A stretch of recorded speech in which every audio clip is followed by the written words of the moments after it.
தற்போதைய அண்மை செய்தியை பார்த்துக் கொண்டிருக்கிறோம். ஐபிஎல் மெகா ஏலம் தொடங்கி இருக்கிறது.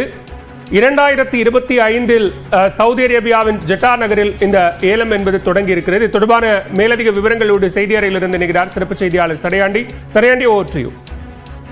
நன்றி பாலவேல். ஐபிஎல் 2025 ஆண்டிற்கான வீரர்களின் ஏலம் தற்பொழுது சவுதி அரேபியா ஜெட்டாவில் தொடங்கி இருக்கிறது. மொத்தம் 577 வீரர்கள் இந்த ஐபிஎல் ஏலத்தில் பங்கேற்றிருக்கிறார்கள். 1000க்கும் மேற்பட்ட வீரர்கள் பதிவு செய்ததில் 577 வீரர்கள் இறுதி செய்யப்பட்டிருக்கிறார்கள். இன்றைய ஐபிஎல் ஏலம் இன்றும் நாளையும் நடைபெறக்கூடிய இந்த ஐபிஎல் ஏலத்தில் 204 வீரர்கள் ஒவ்வொரு அணிகளும் ஒப்பந்தம் செய்யப்பட இருக்கிறது. ஏற்கனவே 6 வீரர்கள் தக்க வைக்கப்பட வேண்டும் என்ற விதிமுறையின் அடிப்படையில் ஒவ்வொரு அணிகளும் தங்களுக்கு ஏற்றார் போல வீரர்களை தக்க வைத்திருக்கிறது. அந்த வகையில் சென்னை சூப்பர் கிங்ஸ் அணி 5 வீரர்களை தக்க வைத்திருக்கிறது. இன்னும் அவர்கள் 13 வீரர்களிலிருந்து 20 வீரர்கள் வரை தேர்வு செய்யப்பட இருக்கிறார்கள். மொத்தம் 10 அணிகள் இந்த ஐபிஎல் மெகா ஏலத்தில் பங்கேற்றிருக்கிறார்கள். கடந்த ஆண்டு 100 கோடி ரூபாய் என நிர்ணயிக்கப்பட்டிருந்தது. இந்த முறை 20 கோடி ரூபாய் உயர்த்தப்பட்டு 120 கோடி ரூபாய்க்கு ஒவ்வொரு அணிகளும் வீரர்களை தேர்வு செய்யப்பட இருக்கிறார்கள். மொத்தம் 204 வீரர்களில் அதிகபட்சமாக இந்திய வீரர்கள் நிறைய பேர் பங்கேற்றிருக்கிறார்கள். குறிப்பாக ரிஷப் பண்ட் அதிக தொகைக்கு ஏலம் போவார் என்ற ஒரு மிகப்பெரிய எதிர்பார்ப்பு நிலவி கொண்டிருக்கிறது. 204 வீரர்களில் 134 இந்திய வீரர்களும் 70 வெளிநாட்டு வீரர்களும் இன்றும் நாளையும் நடைபெறக்கூடிய இந்த மெகா ஏலத்தில் 10 அணிகளும் ஒப்பந்தம் செய்யப்பட இருக்கிறது. ஒவ்வொரு அணிகளும் வீரர்கள் ஏலம் எடுக்கப்படுவதில் குறைந்தபட்சம் 20 லட்சம் ரூபாய் இந்த ஆண்டிலிருந்து 30 லட்சம் ரூபாய் என உயர்த்தப்பட்டிருக்கிறது. ஒவ்வொரு அணிகளும் தங்களுடைய 120 கோடி ரூபாயில் சென்னை சூப்பர் கிங்ஸ் அணிக்கு 55 கோடி ரூபாய் இன்னும் மீதம் இருக்கிறது. அதிகபட்சமாக பஞ்சாப் கிங்ஸ் அணிக்கு 110 கோடி ரூபாய் இன்னும் மீதம் இருக்கிறது. பஞ்சாப் கிங்ஸ் அணி மட்டும்தான் 2 வீரர்களை மட்டும் தக்க வைத்திருந்தார்கள். சென்னை சூப்பர் கிங்ஸ் அணி 5 வீரர்களை தக்க வைத்திருக்கிறது. அன்கேப்டு வீரராக மகேந்திர சிங் தோனி இந்த முறை சென்னை சூப்பர் கிங்ஸ் அணிக்காக விளையாட இருக்கிறார். சென்னை சூப்பர் கிங்ஸ் அணியை பொறுத்தளவிற்கு 20 வீரர்கள் தேவைப்படுகிறார்கள். ராயல் சேலஞ்சர்ஸ் பெங்களூரு அணி 22 வீரர்கள் தேர்வு செய்யப்பட இருக்கிறார்கள். சன்ரைசர்ஸ் ஹைதராபாத் அணி 20 வீரர்களை தேர்வு செய்யப்பட இருக்கிறார்கள்.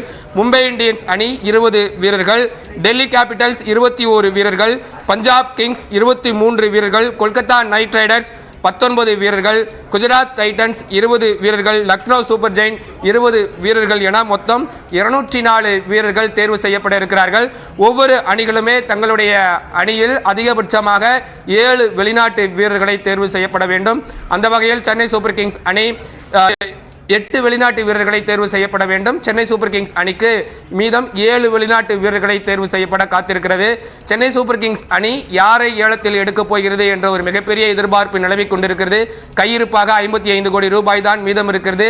ரிஷப் பண்ட் 20 கோடி ரூபாய்க்கு அதிகமாக ஏலம் கேட்கப்பட்டால் சென்னை சூப்பர் கிங்ஸ் அணி அவரை எடுக்குமா அல்லது கைவிடுமா என்ற ஒரு கேள்விக்குறியும் ரசிகர்கள் மத்தியில் எழுந்திருக்கிறது. அதேபோல் சொந்த மண்ணில் ரவிச்சந்திரன் அஸ்வின் மீண்டும் சென்னை சூப்பர் கிங்ஸ் அணிக்காக களமிறங்குவாரா என்ற எதிர்பார்ப்பு நிலவி கொண்டிருக்கிறது. மகேந்திர சிங் தோனியை ரீப்ளேஸ் ஆக விக்கெட் கீப்பராக வேறு மாற்று வீரரை யார் தேர்வு செய்யப்பட இருக்கிறார்கள் என்ற ஒரு கேள்வி நிலவி கொண்டிருக்கிறது. 44 வயதில் இந்த ஐபிஎல் ஆக்ஷனில் விளையாடக்கூடிய ஆண்டர்சன் சென்னை சூப்பர் கிங்ஸ் அணி அவரை ஏலத்தில் எடுக்குமா என்ற ஒரு எதிர்பார்ப்பு நிலவி கொண்டிருக்கிறது. 17வோடு சேர்ந்து அந்த ஓப்பனிங் ஸ்பெல் வீசக்கூடிய வேகப்பந்து வீச்சாளர் யார்? ரபடாவா இல்ல ஜோஃப்ரா ஆர்ச்சரை ஏலத்தில் எடுக்கப் போகிறாரா என்ற ஒரு மிகப்பெரிய ஒரு எதிர்பார்ப்பு நிலவி கொண்டிருக்கிறது. கடந்த 10 வருடத்திற்கு மேலாக சென்னை சூப்பர் கிங்ஸ் அணியின் ஒரு நம்பிக்கை நட்சத்திரமாக இருந்த பிராவோ நடப்பாண்டிலிருந்து கொல்கத்தா நைட் ரைடர்ஸின் பந்துவீச்சு பயிற்சியாளராக இணைந்திருக்கிறார். எனவே வேகப்பந்து வீச்சாளர்களை எப்படி சென்னை சூப்பர் கிங்ஸ் அணி கட்டமைக்க போகிறது என்பது தொடர்பாகவும் ஒரு மிகப்பெரிய எதிர்பார்ப்பு நிலவி கொண்டிருக்கிறது. தற்பொழுது முதல் வீரராக வேகப்பந்து வீச்சாளர் ஹர்தீப் சிங் தற்பொழுது ஏலம் விடப்பட்டிருக்கிறார். அவருக்கு அடிப்படை தொகை 2 கோடி ரூபாயாக நிர்ணயம் செய்யப்பட்டிருக்கிறது. தற்பொழுது வரை அவர் 9 கோடி ரூபாய்க்கு மேல் ஏலம் சென்று கொண்டிருக்கிறார். ஒரு கடுமையான போட்டி நிலவி கொண்டிருக்கிறது. டெல்லி கேபிட்டல்ஸ் அணிக்கும் லக்னோ சூப்பர் கிங்ஸ் அணிக்கும் ஒரு மிகப்பெரிய ஒரு போட்டி போய் கொண்டிருக்கிறது. சென்னை சூப்பர் கிங்ஸ் அணியின் அந்த நட்சத்திர வேகப்பந்து வீச்சாளர் யார் என்ற ஒரு எதிர்பார்ப்போடு தற்பொழுது ஐபிஎல் ஆக்ஷன் ஆனது தொடங்கி இருக்கிறது. பாலவேல். சரியான பல முக்கியமான வீரர்களை தக்க வைத்துக் கொள்வதற்கு பல அணிகள் போராடுறாங்க. குறிப்பா ரிஷப் பந்தை சிஎஸ்கே தக்க வைக்குமா அப்படிங்கிற கேள்வி எழுந்த அதே நேரத்தில் பஞ்சாப் அணியில பல வீரர்கள் விளையாட விரும்பவில்லை அப்படிங்கிற ஒரு தகவலும் இருக்கிறது. எனவே இந்த ஏலம் என்பது ரொம்ப முக்கியத்துவம் வாய்ந்ததா இருக்கு. அது தொடர்பான விவரங்களையும் சொல்லலாம். நிச்சயமா இந்த ஐபிஎல் மெகா ஏலம் என்பது இதுவரை நடந்த ஏலம் மாதிரியாக இல்லை. ஒட்டுமொத்த வீரர்களையும் கலைத்திருக்கிறார்கள். 10 ஆண்டுகளுக்கு ஒரு முறை இது போன்ற ஐபிஎல் மெகா ஏலம் நடத்தப்படுவது வழக்கம். அந்த வகையில் 6 வீரர்களை தக்க வைக்க ஒவ்வொரு அணிக்கும் ஏற்கனவே அனுமதி வழங்கப்பட்டிருந்தது.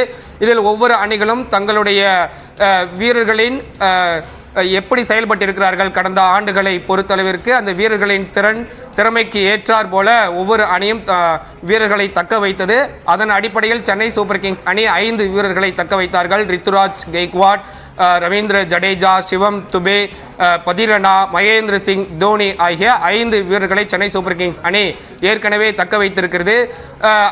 மற்றொரு அந்த நீங்கள் கேட்டது போல விக்கெட் கீப்பர் யார்?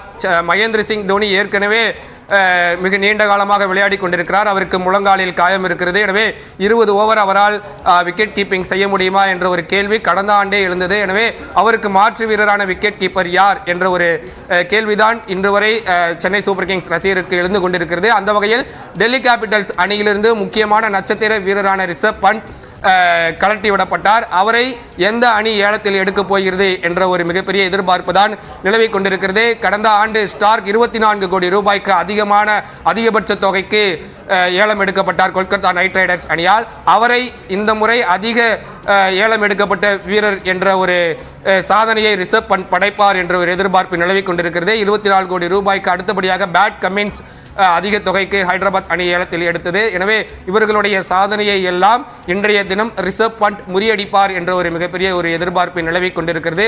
தற்பொழுது ஹர்தீப் சிங் முதல் வீரராக ஏலம் கேட்கப்பட்டு வருகிறார். தற்பொழுது வரை 12 கோடிக்கு மேல் அவர் ஏலம் சென்றிருக்கிறார். ஒரு மிகப்பெரிய ஒரு கடுமையான போட்டி நிலவிக் கொண்டிருக்கிறது.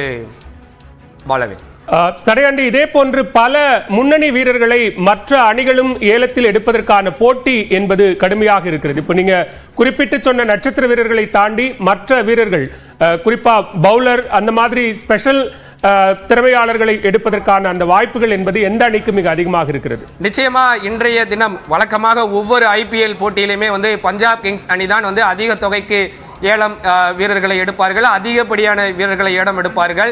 அந்த வகையில் இன்றைய தினமும் பிரீத்தி ஜிந்தாவினுடைய கைதான் ஓங்கி இருக்கும். பஞ்சாப் கிங்ஸ் அணிக்காக 2 அன்கேப்டு வீரர்களை மட்டும்தான் அவர்கள் தக்க வைத்திருக்கிறார்கள். மீதம் 23 வீரர்களை அவர்கள் தேர்வு செய்யப்பட வேண்டும். அதே போல 110 கோடி ரூபாய் அவர்களிடம் கையிருப்பு இருக்கிறது. எனவே அதிகப்படியான வீரர்களை தேர்வு செய்வதற்கு பஞ்சாப் கிங்ஸ் அணிக்கே அதிகப்படியான வாய்ப்பு இருக்கிறது. அந்த வகையில் ரிஷப் பந்த் பஞ்சாப் கிங்ஸ் அணிக்காக போவாரா, இல்லை KL ராகுல் பஞ்சாப் கிங்ஸ் அணிக்காக மீண்டும் தேர்வு செய்யப்படுவாரா? பட்லர் நட்சத்திர வீரராக செயல்பட்டு கொண்டிருக்கிறார். அவரை பஞ்சாப் கிங்ஸ் அணி ஏலத்தில் எடுக்குமா என்ற ஒரு கடுமையான போட்டி, கடுமையான எதிர்பார்ப்பு நிலவிக் கொண்டிருக்கிறது. கடந்த ஆண்டு சாம்பியன் கோப்பையை கைப்பற்றிய சுரேஷ் ஐயர் இம்முறை ஏலத்திற்கு வந்திருக்கிறார். எனவே அவரை ஏலத்தில் யார் எடுக்கப் போகிறார்? நட்சத்திர வேகப்பந்து வீச்சாளரான ஜோஃப்ரா ஆர்ச்சர், ரபடா போன்ற வெளிநாட்டு வேகப்பந்து வீச்சாளர்கள் இன்றைய ஐபிஎல் ஏலத்தில் இருக்கிறார்கள். எனவே அவர்களை யார் ஏலத்தில் எடுக்கப் போகிறார் என்ற ஒரு மிகப்பெரிய எதிர்பார்ப்பு நிலவிக் கொண்டிருக்கிறது. சன்ரைசர்ஸ் ஹைதராபாத் அணி தொடர்ந்து ஹர்தீப் சிங்கை ஏலத்தில் எடுப்பதற்கான ஒரு ஏலம் கேட்டுக்கொண்டே இருக்கிறார்கள். ராஜஸ்தான் ராயல்ஸ் அணிக்கும் சன்ரைசர்ஸ் ஹைதராபாத் அணிக்கும் ஒரு கடுமையான போட்டி நிலவிக் கொண்டிருக்கிறது. 15.5 கோடி 15 கோடிக்கு மேல் ஹர்தீப் சிங் ஏலத்தில் எடுக்கப்பட்டிருக்கிறார். ஒரு நட்சத்திர வேகப்பந்து வீச்சாளராக அவர் நிறைய போட்டிகளில் விக்கெட்டுகளை வீழ்த்தி இருக்கிறார். ஓப்பனிங் ஸ்பெல் என சொல்லக்கூடிய முதல் 2 ஓவர்களை மிக துல்லியமாக வீசக்கூடிய வீரர். யார்கர் பந்து வீச்சில் அதிகப்படியான யார்கர் வீசக்கூடிய ஒரு வீரராகவும் திகழ்ந்திருக்கிறார். எனவே முதல் வீரராகவே பல கோடி ரூபாய்க்கு ஏலத்தில் தற்பொழுது கேட்கப்பட்டு வருகிறார். ஹர்தீப் சிங்க்கு ஒரு மிகப்பெரிய ஒரு ஜாக்பாட். இன்றைய தினம் ரிஷப் பந்த் அதிக தொகைக்கு ஏலம் எடுக்கப்படுவார் என்ற ஒரு எதிர்பார்ப்பு தான் நிலவிக் கொண்டிருக்கிறது. எப்படி இந்திய வீரர்களிலேயே அதிகபட்ச தொகைக்கு 16 கோடி ரூபாய்க்கு 2015ஆம் ஆண்டு யுவராஜ் சிங் டெல்லி கேபிட்டல்ஸ் அணியால் ஏலம் எடுக்கப்பட்டாரோ அதே டெல்லி கேபிட்டல்ஸ் அணி தற்பொழுது ரிஷப் பந்தை கழட்டி விட்டிருக்கிறது. அவர் எந்த அணிக்கு சென்றாலும் மீண்டும் RTM கார்டு மூலமாக ரிஷப் பந்தை மீண்டும் டெல்லி கேபிட்டல்ஸ் அணி தங்களுடைய அணிக்கு ஏலத்தில் எடுப்பதற்கான வாய்ப்பு இருக்கிறது. அதே போல சென்னை சூப்பர் கிங்ஸ் அணி RTM கார்டு மூலமாக யாரை ஏலத்தில் எடுக்க போகிறது? அப்படின்ற ஒரு மிகப்பெரிய எதிர்பார்ப்பு நிலவி கொண்டிருக்கிறது. நியூசிலாந்து வீரர்களான கான்வே மற்றும் ரச்சின் ரவீந்திரா இந்த 2 வீரர்களில் யாரை RTM கார்டு மூலமாக சென்னை சூப்பர் கிங்ஸ் அணி மீண்டும் தக்க வைக்க போகிறது என்ற ஒரு எதிர்பார்ப்பு நிலவி கொண்டிருக்கிறது. தற்பொழுது முதல் வீரராக பஞ்சாப் கிங்ஸ் அணி 15.75 கோடி ரூபாய்க்கு ஹர்தீப் சிங் RTM கார்டு மூலமாக ஏலத்தில் எடுக்கப்பட்டிருக்கிறார். ஏற்கனவே அவர் பஞ்சாப் கிங்ஸ் அணிக்காக தொடக்க வேகப்பந்து